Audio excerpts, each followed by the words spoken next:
I arrived at the office building early on a Monday morning. The structure was a recent project my team had completed, a commercial space with a clean design and open-plan floors, finished just weeks ago. My colleague and I had been tasked to manage the last phase of installation checks across multiple levels. We moved systematically, taking notes and photographing details. The 7th floor was scheduled for completion verification in the afternoon. It was an open space with wide windows and polished concrete floors. The only permanent fixture of note was an old-fashioned, round-faced wall clock mounted near the elevator bank, just to the left. The clock's glass face was clear, its metal case a dull bronze, and the hand seemed untouched by time. At first glance, it looked functional, but the moment I noted the time it displayed, I thought I must have glanced wrong. It showed exactly 11:55, although my wristwatch and the wall-mounted digital clock in the corridor both read 13:21. I mentioned it to my colleague, who glanced up quickly. "Maybe someone said it wrong and forgot," she said, but did not seem to care to investigate further. I told myself it was nothing, perhaps leftover from previous tenants or an installation artifact. Later that afternoon, as I walked past the clock, I checked it again. It still showed 11:55. I looked at my phone's clock this time. It read 13:26, a difference of almost an hour and a half. Odd.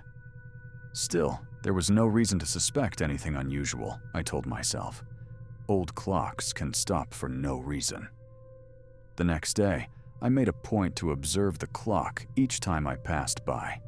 It never updated. It remained at 11:55, fixed with unchanging stillness. I documented this with timestamps from my phone, comparing it with the clock's hands. When I brought it up to the facility technician, he said the clock was disconnected from the electrical grid, running purely on mechanical power. He said the battery had died months ago and someone had yet to replace it. Strange, though. Mechanical clocks rarely froze precisely at a specific number for this long without running down completely. I expected the mind hand to slow and stop, but this one had no second hand, just minute and hour hands, and neither moved. By day 3, I noticed something else. The building's official clock system, networked and synced across all floors, showed the standard time. No discrepancies there. Employees moved around carrying devices that matched that system. No one else seemed to mind this clock on the 7th floor. I asked my colleague if she had noticed it. She said no. After some thought, I circled back to the clock and examined it more closely. The glass face had a slight reflection skew, but it was clean. The hands showed signs of wear, but I saw no obvious mechanical fault. Oddly, the clock's minute hand pointed directly at the 11, while the hour hand rested halfway between 11 and 12, frozen as if the time was just moments shy of midday. The next day, I returned to the clock unexpectedly early and saw it still at 11:55. However, my phone was right at the official morning time, 8:31. The gap was now greater. I experimented. I placed my phone directly next to the clock to record simultaneous video. After filming for 10 minutes, the clock did not budge. The minute hand remained still. No tick-tock audible. The technician confirmed again. The clock could not run without winding. It was puzzling. I kept thinking, maybe the hands were manually set to that time, just for aesthetics. But the specific choice of 11:55 was perplexing. That time did not correlate with any obvious change in the work schedule or security patterns. I delved into the building's design plans, searching for notes or historical references. Nothing regarding the clock. No indication of charity donation plaques or ceremonial reasons. No named donor could be found. I tried to observe employee reactions to the clock. None, or if they noticed, they never remarked on it. One afternoon, the woman who worked on the floor stopped briefly near the clock. I asked if she had ever paid attention to it. She said she hadn't, which surprised me. "It's just a clock," she said with a dismissive shrug. Despite this consensus, the clock weighed on my mind. It was becoming a fixture in my routine. I found myself steering closer to the elevator on the 7th floor just to see the time it displayed. Then, about a week later, the dates began to diverge too. At first, I thought I was mistaken. The building calendar showed Wednesday the 12th. The clock still displayed 11:55.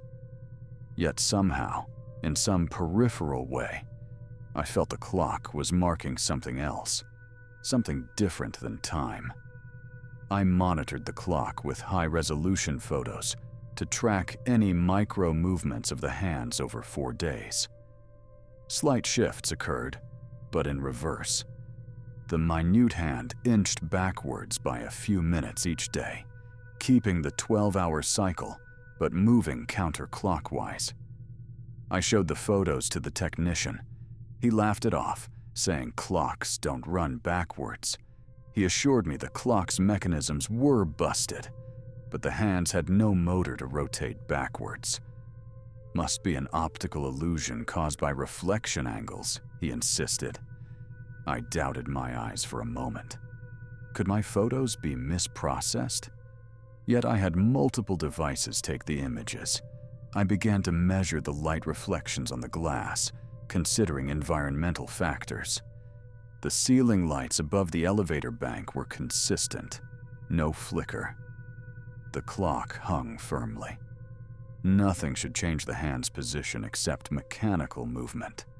If it was an illusion, it was steady and reproducible. Later that day, I confronted my colleague with the images. She reacted vaguely, but said she'd been busy and hadn't noticed. Other employees remained indifferent. 2 days later, I arrived early and noticed a man standing near the clock. He was not one of the usual security or maintenance staff. He had a clipboard and was taking notes carefully. I approached him and asked about his purpose. He said he was a consultant, hired to inspect historical artifacts within the building. When I asked for details on the clock, he said it was a relic installed by the original architects as a memorial. The time 11:55 was the moment a certain event had happened decades ago during construction, though records were scarce. "Memorial?" I asked. He nodded, but was vague. "It's more about remembrance than telling time." I tried to press him for specifics, but he would not elaborate, and soon left the floor. Shortly after this encounter, the clock changed again. The next morning, 11:55 had shifted to 11:54, then 11:53, steadily moving backwards. But at an accelerating pace, the space between minute marks shortened over hours instead of days. I installed a time-lapse camera focused on the clock face, recording over 36 hours. Upon review, the footage showed the minute hand moving backwards, with increasing speed overnight, then at a standstill during office hours. The hour hand had begun moving backwards as well, though slower. During office hours, the hands were frozen again, as if observing a silent curfew. I realized after reviewing the footage, some employees had passed the clock multiple times without noticing movement, because it only changed when the floor was deserted. Yet, no one had ever stopped or commented on the clock's static nature or backward movement. I spoke to the night technician. He confirmed the building sensors detected no tampering. The clock remained mechanically disconnected from any power source or remote control. I ran tests that evening. The building's sound system produced no vibrations that might influence the clock. Temperature was stable. Magnetic fields measured normal. No physical cause was identifiable. I recorded these observations meticulously and cataloged the footage. After 2 weeks, the clock stopped shifting altogether, frozen again at 11:47 exactly. I wondered if the clock would stay there indefinitely. The date outside moved steadily forward as always. Then I heard something odd. Near the 7th floor elevator bank, I detected a faint, repetitive tapping sound. I found no source. I checked maintenance records and security footage. Nothing recorded. The tapping was too soft to identify from the corridor. It almost seemed internal to the wall near the clock, or, more precisely, behind the clock itself. I requested the technician to remove the clock face for inspection. Behind it, the wall was empty, save for wiring conduit unused since the renovation. No speaker, no mechanical device. The tapping continued once the clock was removed, but now shifted to the lower panel near the elevator slot. I followed the sound further. The tapping aligned precisely with 9 beats per minute, an irregular rhythm matching no known metronome or machinery. With no discernible source, I documented everything carefully. Over time, the tapping pulse slowed slightly, matching almost a heartbeat pace. I asked the woman who worked nearby if she ever heard it. She said yes, but she attributed it to plumbing or building settling. I found myself waiting for the tapping sound each time I passed the floor. Precise, rhythmic, inescapable. The clock and the tapping seemed inexplicably linked. Most notably, the clock's backward movement had ceased at the exact moment the tapping sound reached its slowest rate. The hands remained fixed on 11:47 indefinitely, while the tapping persisted at a steady, slow beat, too consistent for building noise. I ran tests after hours to determine if the tapping corresponded to any electronic devices or human pulse nearby. None. At times, it felt as if the clock and tapping both existed in a parallel measure of time, unrelated to the day-to-day. I reviewed all evidence with my colleague and the technician one last time, but all remained unconvinced of any abnormality. The clock was just an old relic needing repair. The tapping was likely ordinary building noise. Despite this, I filed the case as unresolved, with all documentation and footage. The clock still hangs on level 7, forever showing 11:47.